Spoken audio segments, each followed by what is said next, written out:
Hello, welcome to LER 410, also known as European Union Studies 410.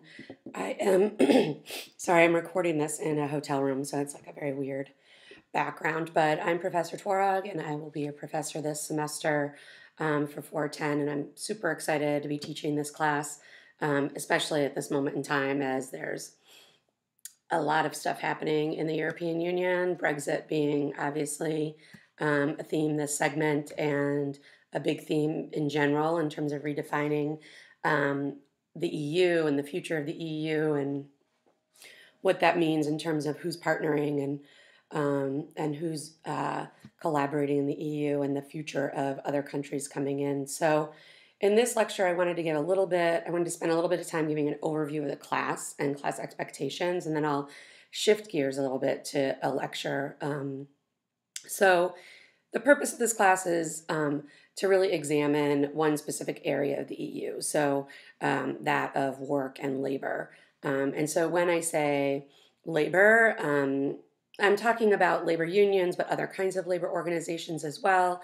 And I also want to make it clear that I think it's really important to be studying work writ large, not just the relationship between labor unions and labor organizations and the EU. So the purpose of this class is to really look at work as one aspect of the EU and all the various relationships. And so just looking at my notes here, some of the key issues that we'll be covering here is the impact of neoliberalism, the shift towards neoliberalism, and the EU, and subsequently the 2008 financial collapse.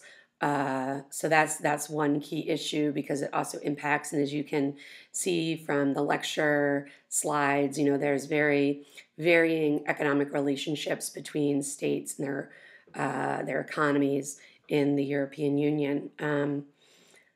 We will also be looking at conflict, how conflict impacts work in the European Union. Other pieces we'll be talking about is migration, the impact, like why are workers migrating from one area of the EU to another, or into the EU more generally, and how are countries responding to that? Obviously, a big part of Brexit is about the migration issue, so we're sort of touching on a lot of those topics from the get-go, as well as looking at issues of diversity and equality around religion and gender and race in the context of work and how that plays out. So those are some of the key issues we're going to be covering, in addition to looking at how labor organizations are responding to the changing nature of work in the EU. I'm just kind of flipping through the syllabus. Yeah, so those are sort of the big sort of macro topics we're going to be talking about. And then within each of those more macro topics, we'll look at some micro issues. And if there's an issue or a topic that we're not covering that you were hoping we would cover, that'll be an opportunity for you. There'll be a couple of opportunities in this class for you to dig deeper into a specific issue that might be relevant to your research or your interests. One, there's a news assignment where you'll be able to pick a topic and dig deeply into how the news and the media are covering that topic. And two, there is also a research paper. And so that research paper will allow you to get a little more into whatever topic it is that you may want to examine in more detail. So even if it's not a topic that we've explicitly covered, as long as it's related to the broader issue of work in the European Union, I'm happy to consider that topic. This is an online class. We call it a hybrid online class because we have four or three. Suddenly spacing it. We have in-class meetings. I think we have 3. Apologies. February, March, and April. We have 3 in-class meetings. And in those class meetings, I'm planning at least in the April one to have a guest lecturer who will be video conferencing in, and we will see about the other 2. But I think it's important to have these are really big issues, and this is more of a seminar style class, so it'll be exciting to be able to meet in person and talk about these issues in more detail, and also to get some additional information from outside speakers. So I'm excited about that. One other assignment is there is extra credit. I'll be posting various events that are related on campus from the European Union Center and other programs. You'll be able to go to one of those, let me know in advance, and then write a short, 2-page think paper, reaction paper to that. If you're not on campus this semester, please contact me and we'll figure out an alternate extra credit. There's no reason why you wouldn't have access to extra credit as well. And then finally, the discussion forums are obviously a big portion of your grade. If you've taken an LER class with us in the past, you may notice that there's a difference in the way in which we're assigning the discussion forums. So for this course, there is an expectation that you'll have one substantial post, and that rubric is all over the Compass page, including as a document on the discussion board itself. You'll have one substantial post, and that substantial post, all your posts really need to be referencing the course readings in some way. But this first substantial post should definitely be addressing the question at hand using those readings that have been assigned for the segment. And then you will have to respond 2 additional times to other colleagues by a given deadline. If you do them both on the same day, that's fine. As we all know, if you've taken an online class before, classes are more dynamic. If you don't all wait until the very last day, you can have more of an engagement. But the deadlines aren't broken down by, you'll lose a point by if you don't post by this date or by this date or by this date. You must post. In order to get full posting, look at the rubric, full posting points, 15 points. Obviously, your post needs to be substantial, critical, thoughtful, well-written, and referencing the materials. Similarly, your 2 response posts to your colleagues should also be well-written, thoughtful. I think I really like it when students ask one another questions. I think that's really beneficial. Like, what did you exactly mean? Based on the readings and, what I've been following, I think this is particularly interesting, but what do you mean when you say this? But what about this aspect of it? Kind of trying to engage as though we were actually in a live classroom. I will be monitoring those posts. I will be posting periodically when I feel like we're getting off topic or if someone's being disrespectful. Please, this is a safe space. We should all be able to express our opinions as well, as long as they are rooted in the materials and as long as they are respectful. And I will also, when there are related news items, or if I've heard a particular radio coverage like I did recently about the Here and Now piece, I'll be posting those under announcements, which is the home page. So everybody should see that when they log in, but also if under announcements, when I post something or announcements, you should also be receiving it as an email. So I will do my best not to bombard you with that, but that's where I'll be posting kind of related news items. And again, if you've taken an LER class in the past, I'm not going to be like constantly posting in that discussion forum. My feeling is pedagogically that this is your forum and you guys should be leading that forum, but I will be continually monitoring it.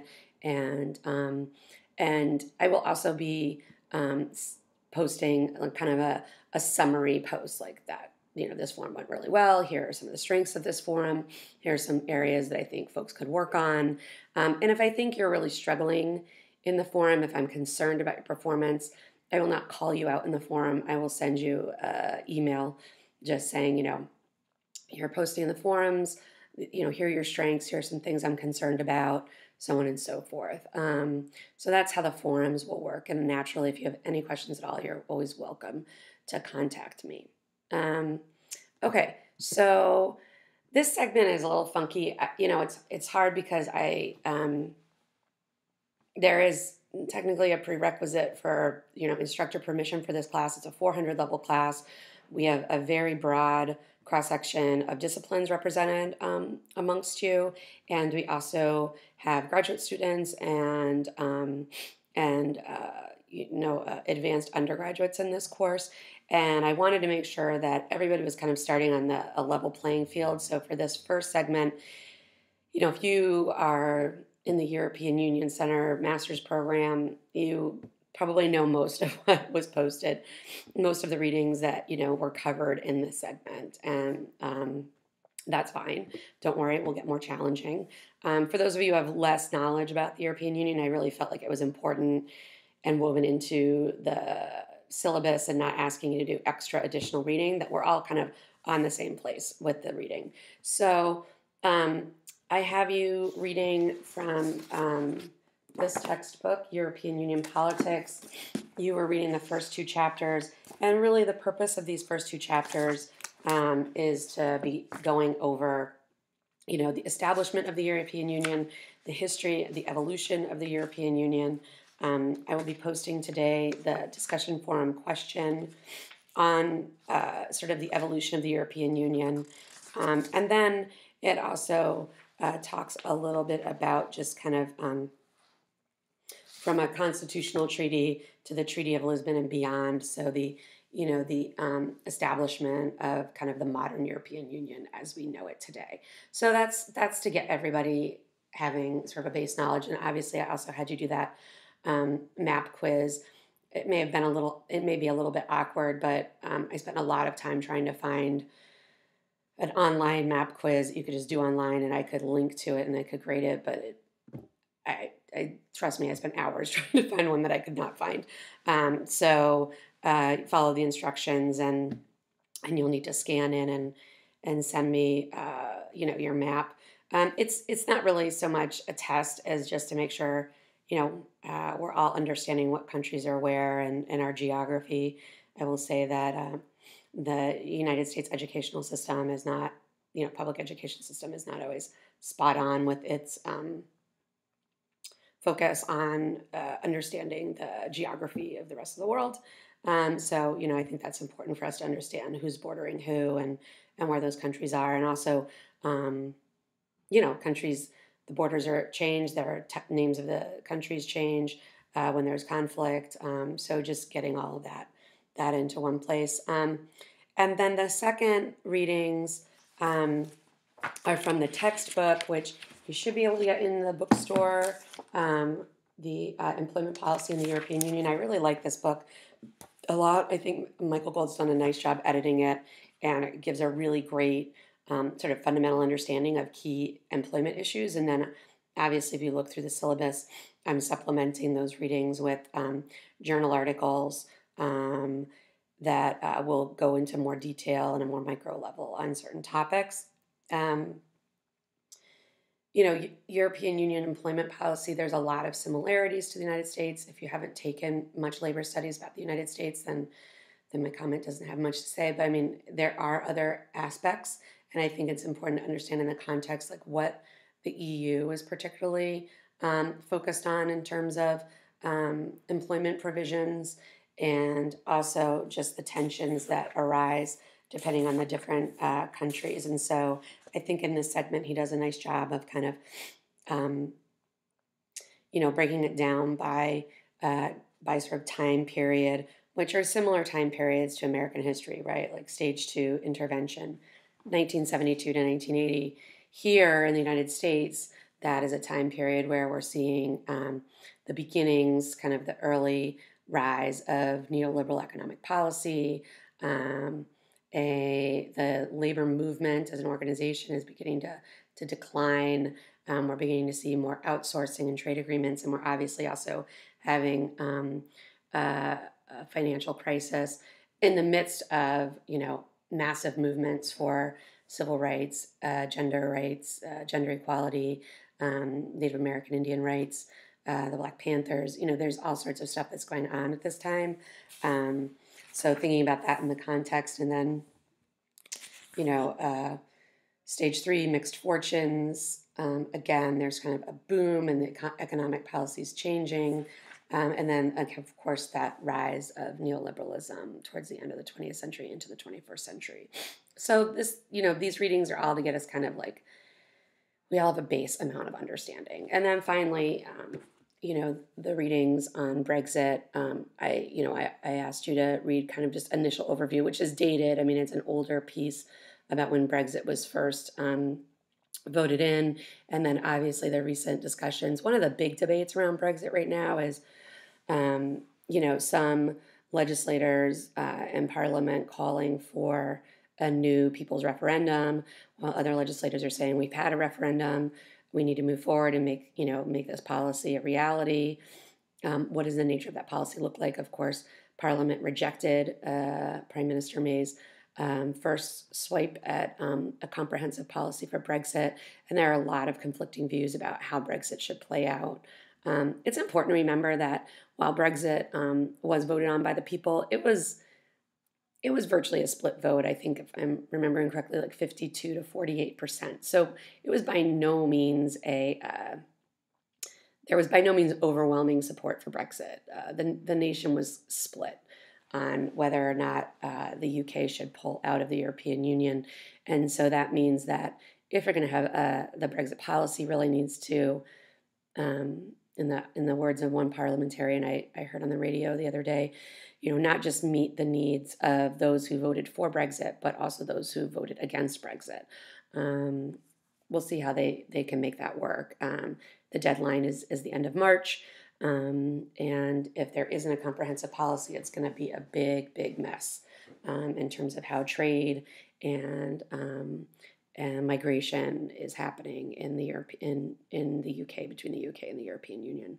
So we'll monitor as that progresses. But for the second discussion forum, I asked you to read the piece on kind of the history of Brexit, and then to find a news article, some news articles that were related, just given how much is changing right now. If I had posted a bunch of news articles last month, and I would have had to update them all. So I think it's better for you all to just do some searches, and there's certainly no lack of information about it. So that's where we're at for this segment. Moving forward, the lecture will talk more in depth about the readings themselves and some of the theories. Obviously, I also posted some PowerPoint slides to help you. One of the set of PowerPoint slides was not mine. It was from the European Union itself, but I thought it did a good job of kind of laying out the European Union structure, and there's no point in me just like recreating the wheel. So again, if you have any questions, concerns about the class, feel free to contact me, post in the Q&A forum for the discussion board, and or email me. That's fine too. And I am based in Chicago most of the time, but when I'm down on campus, I'll be sure to let you all know if you want to have a meeting. And I'm always happy to meet virtually as well. Okay, take care.